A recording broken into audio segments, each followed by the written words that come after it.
रुक करते हैं पिंडी भटिया का। डिप्टी ब्यूरो चीफ हाफिज कासिम चिश्ती के मुताबिक डीपीओ हाफिजाबाद फैसल गुलजार का 21 रमजान उल मुबारक यौम शहादत हजरत अली अलैहिस्सलाम के मौके पर निकलने वाले जुलूसों की रूट्स के दौरान सिक्योरिटी इंतजामात का जायजा लिया।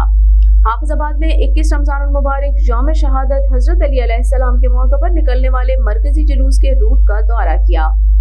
मुतालिक सिक्योरिटी इंतजामात का खुद तफसीली जायजा लिया और मुतालिका अफसरान को मुनासिब हिदायत जारी की। डीपीओ हाफिजाबाद फैसल गुलजार ने कहा कि 21 रमजान शहादत यौम हजरत अली के मौका पर तमाम निकलने वाले जुलूसों की सिक्योरिटी के फुल प्रूफ इंतजामात को हर सूरत यकीनी बनाया जाएगा। जुलूसों के दौरान गलियों और बाजारों को बैरियर, खारदार तारों और कनातों से आर्जी तौर पर बंद किया जाएगा। जुलूस के दाखिली और खारजी रास्तों पर सीसीटीवी कैमरा जात और मेटल डिटेक्टर से चेकिंग की जाए और घरों की छतों पर हाफिजाबाद पुलिस के स्नैपर्स तैनात किए जाएं। इस मौके पर डीएसपी सदर सर्कल राना जमील कैसर, एसएचओ सिटी हाफिजाबाद और मुंतजमीन जुलूस भी उनके हमरा मौजूद थे।